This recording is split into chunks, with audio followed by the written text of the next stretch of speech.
بسم الله الرحمن الرحيم الحمد لله رب العالمين والصلاة والسلام على سيد الأنبياء والمرسلين محمد وعلى آله وأصحابه أجمعين أما بعد فأعوذ بالله من الشيطان الرجيم بسم الله الرحمن الرحيم إنما التوبة على الله للذين يعملون السوء بجهالة ثم يتوبون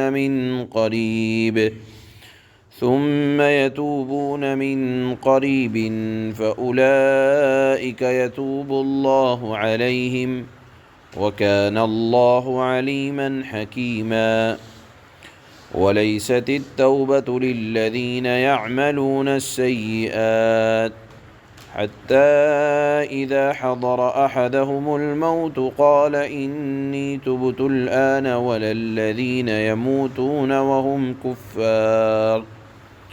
أولئك أعتدنا لهم عذابا أليما صدق اللہ مولانا العلی العظیم۔ گزشتہ سبق میں زنا کرنے والی عورتوں اور زنا کرنے والے یا ہم جنس پرستوں کی طرف متوجہ ہونے والے مردوں کی سزا کا بیان تھا، اور اخیر میں ایک جملہ تھا فَإِن تَابَا وَأَصْلَحَا، کہ اگر وہ توبہ کر لیں اور اصلاح کر لیں تو فَأَعْرِضُوا عَنْهُمَا، آپ ان سے اعراض کریں، یعنی پھر کچھ نہ کہیں۔ إِنَّ اللَّهَ كَانَ تَوَّابًا رَحِيمًا، کہ اللہ توبہ قبول کرنے والے انتہائی رحیم ہیں۔ تو لفظ توبہ آیا تھا، تو اب اللہ تعالی توبہ کے متعلق چند شرطیں لگاتے ہیں۔ یہاں بھی آج کی آیت میں اللہ نے جو بات شروع کی وہ یہاں سے شروع کی کہ انما التوبۃ علی اللہ۔ تو سب سے پہلے توبہ کی تحقیق سن لیجئے۔ توبہ کا جو لفظ ہے اس کے معنی عربی کے اندر آتے ہیں واپس لوٹ آنا، جس جگہ کو چھوڑا تھا وہاں سے پلٹ کر آ جانا۔ انسان جب کوئی گناہ، غلطی، خطا کرتا ہے تو گویا کہ وہ اپنے آپ کو اللہ کی رحمت سے ہٹا لیتا ہے۔ جب گناہ ہوا، اپنے آپ کو اللہ کی رحمت سے ہٹایا، تو توبہ کا مطلب ہے کہ تم جہاں سے ہٹے تھے وہاں دوبارہ آ جاؤ، اور اس کی صورت یہ ہے کہ گناہ کا اقرار کر لو، اپنے کیے پر پچھتاؤ، نادم ہو جاؤ، شرمندہ ہو جاؤ، اور دل سے وعدہ کر لو کہ پھر ایسی خطا نہ کروں گا۔ توبہ صرف زبان سے کہنے کا نام نہیں ہے، بلکہ شریعت کی اصطلاح میں توبہ جو بنتی ہے وہ 4 چیزوں سے مل کر ہوتی ہے۔ نمبر 1، گناہ کو برا سمجھ کر چھوڑ دینا۔ جو گناہ ہو رہا ہے اپنے آپ کو اس سے الگ کر لینا۔ گناہ توبہ کی دوسری شرط ہے کہ شرمندگی کا احساس ہونا کہ ہاں غلط ہوا، میں شرمندہ ہوں۔ تیسری چیز توبہ کے اندر جو لازم ہے وہ ہے کہ اب جو غلطی ہو گئی دوبارہ نہیں کریں گے، یہ پختہ ارادہ کر لینا۔ چوتھی چیز ہے کہ جن اعمال کی بھرپائی ہو سکتی ہے ان کی بھرپائی کرنا۔ مثال کے طور پر یا تو وہ گناہ حق اللہ کے قبیل سے ہوگا، اللہ کے حقوق میں کمی کی ہوگی، زکوٰۃ نہیں دی ہوگی، حج نہیں کیا ہوگا، عبادات نہیں کی ہوں گی، تو سب سے پہلے جن کی قضا ممکن ہے ان کی قضا کی جائے،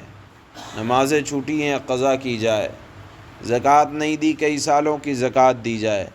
حج ابھی تک نہیں کیا، بڑھاپا آ گیا ٹالتا رہا، حج کیا جائے، اور اگر عمر کے اس دہلیز پر ہے کہ خود نہیں جا سکتا تو اپنا حج بدل کرائے، اور اگر دیکھ رہا ہے کہ ابھی فی الحال موجود نہیں ہے تو اپنے مال میں سے وصیت کرے کہ میرے مال میں سے میں وصیت کرتا ہوں کہ میرا حج بدل کیا جائے۔ تو جو حقوق اللہ ہیں اگر ان کا تدارک بھرپائی ممکن ہے تو توبہ میں سے شرط ہے، چوتھی شرط ہے کہ اس کا تدارک کیا جائے، اور اگر وہ حق جو گناہ ہوا ہے وہ حق العباد ہے، بندوں کے حقوق میں سے ہے، اگر کسی کی کوئی جملہ کہا ہے اس سے معافی مانگے، اور اگر کسی کا حق دبایا ہے اس کا حق ادا کرے، یہ توبہ کے شرائط میں سے ہے۔ تو ہم نے بتایا کہ شریعت کی اصطلاح میں توبہ 4 چیزوں سے مل کر بنتی ہے۔ پہلے گناہ کو برا سمجھ کر چھوڑ دینا، دوسرے جو کچھ ہوا ہے اس پر شرمندہ ہو جانا، تیسرے غلطی جو ہوئی ہے آئندہ نہ کرنے کا پختہ ارادہ کر لینا، چوتھی چیز توبہ کے شرائط میں سے ہے وہ یہ کہ جن اعمال کی بھرپائی ممکن ہے اس کو کر گزرنا، یہ توبہ کے اندر داخل ہے۔ تو اللہ نے فرمایا کہ انما التوبۃ علی اللہ للذین یعملون السوء، توبہ کی قبولیت پر اللہ تعالیٰ نے 2 شرطیں لگائیں۔ پہلی یہ ہے کہ جو کام ہوا ہے یعملون السوء بجہالہ، حماقت کی بنیاد پر، جہالت کی بنیاد پر، نادانی کی بنیاد پر سرزد ہوا ہے۔ دوسرے اللہ نے توبہ کی قبولیت کے بارے میں فرمایا کہ چلو گناہ ہو گیا اور فوراً متوجہ ہوا، دیر نہیں لگائی، جلدی رجوع ہو گیا کہ ہاں غلطی ہوئی ہے، یعنی گناہ پر اصرار نہ ہو تو توبہ قبول ہو جاتی ہے اللہ کی دربار میں۔ تو اللہ کا قانون یہ ہے کہ اگر نادانی کی بنیاد پر کوئی غلطی ہوئی اور فوراً متوجہ ہوا کہ ہاں غلطی ہو گئی تو اللہ ایسے توبہ کرنے والوں کی توبہ کو قبول کرتے ہیں۔ اس کے مقابلے میں یہ ہے کہ ایک گناہ کو پر جان بوجھ کر کیا، یعنی نادانی کی بنیاد پر نہیں کیا بلکہ باصرار کیا، دھڑلے سے کیا اور یہ سمجھ کر کیا کہ یہ کوئی گناہ نہیں ہے، اور پھر اس پر جمع رہا، تو ایسے لوگوں کو توبہ کی توفیق اللہ کی طرف سے نہیں ملا کرتی، الا یہ کہ اللہ تعالیٰ ہی اپنے خاص فضل سے معاف فرما دیں، یہ توبہ کی طرف متوجہ فرما دیں۔ دوسری بات یہاں اللہ نے دوسری آیت میں یہ ارشاد فرمائی کہ توبہ کن لوگوں کی قبول نہیں ہوتی، تو وہ لوگ جو گناہوں پر برابر اصرار کرتے چلے آتے ہیں اور جان بوجھ کر گناہ کرتے چلے آتے ہیں، اور پھر ایک وقت یہ آتا ہے کہ وہ ان کے سامنے سے تمام غیب کے پردے اٹھا لیے جاتے ہیں، موت سامنے کھڑی ہے، فرشتوں کو دیکھ رہے ہیں، عاجز ہیں، اور اب احوال کھل چکے ہیں، حالات کھل چکے ہیں، اور برزخ کی چیزیں نظر آ رہی ہیں، اور روح جسم سے نکل کر حلق میں آ کر اٹک گئی ہے۔ اب اس وقت کہتا ہے کہ میں توبہ کرتا ہوں۔ جب غیب کی پردے اٹھ گئے اور وہ کہتا ہے کہ میں اب توبہ کرتا ہوں، تو اللہ نے فرمایا قال انی تبت الآن ولا الذین یموتون، کہ ایسی حالت میں اللہ تعالیٰ توبہ قبول نہیں فرماتے ہیں۔ حضرت امام غزالی رحمہ اللہ نے اپنی کتاب بڑی مشہور ہے ان کی احیاء العلوم، اس میں لکھا ہے کہ گناہوں پر اقدام کے 3 درجے ہیں۔ ایک یہ ہے کہ گناہ کا ارتکاب ہی نہ ہو، سرے سے گناہ ہی نہ کرے، تو یہ تو فرشتوں کی خصلت ہے، یہ حضرات انبیاء کرام علیہم الصلاۃ والسلام کی شان ہے کہ ان سے گناہ کا ارتکاب ہو ہی نہیں سکتا۔ دوسرے یہ ہے کہ گناہوں پر اقدام کرے اور پھر برابر ان پر اصرار کرتا رہے، کبھی شرمندگی کا اور چھوڑنے کا احساس نہ ہو، یہ درجہ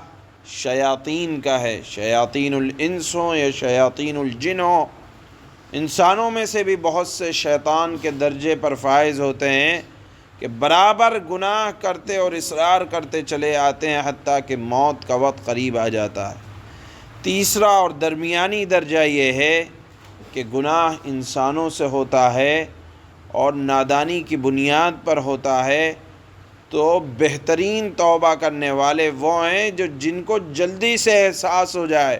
اور وہ شرمندہ ہو جائیں اور آئندہ چھوڑنے کا پختہ ارادہ کر لیں، تو اللہ تعالیٰ ایسے لوگوں کی توبہ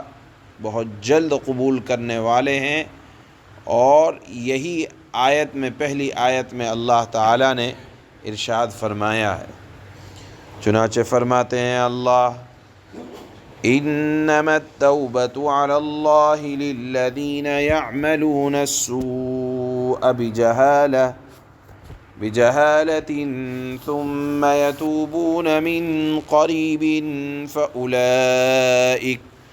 فأولئك يتوب الله عليهم وكان الله عليما حكيما۔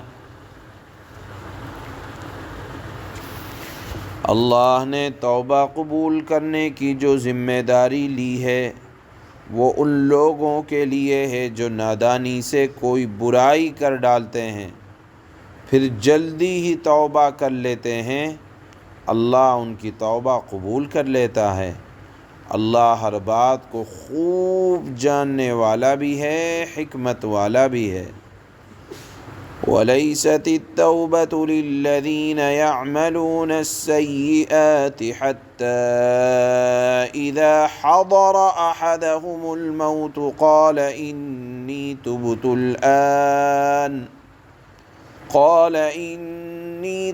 الْآنَ وَلَا الَّذِينَ يَمُوتُونَ وَهُمْ كُفَّارٌ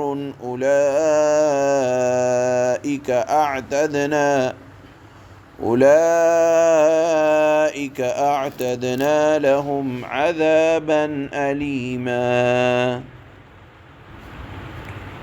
توبہ کی قبولیت ان لوگوں کے لیے نہیں ہے جو برے کام کیے جاتے ہیں، یعنی گناہوں پر اصرار ہے، یہاں تک کہ جب ان میں سے کسی پر موت کا وقت آ کھڑا ہوتا ہے تو وہ کہتا ہے کہ میں نے اب توبہ کر لی ہے، اللہ کی طرف سے اعلان ہے، اور نہ ان کے لیے ہے توبہ جو کفر کی حالت میں مر جاتے ہیں۔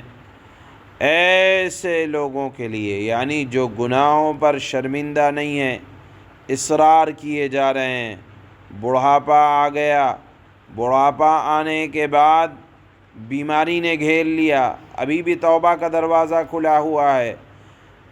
لیکن اس وقت بند ہو جاتا ہے جب غیب کے پردے تمام اٹھا لیے گئے اور برزخ کے احوال سامنے آ گئے، موت حلق میں آ کر اٹک گئی، اب کہتا ہے میں توبہ کرتا ہوں، تو اللہ نے فرمایا اب توبہ قبول نہیں ہے، ایسے لوگوں کے لیے تو ہم نے دکھ دینے والا عذاب تیار کر رکھا ہے۔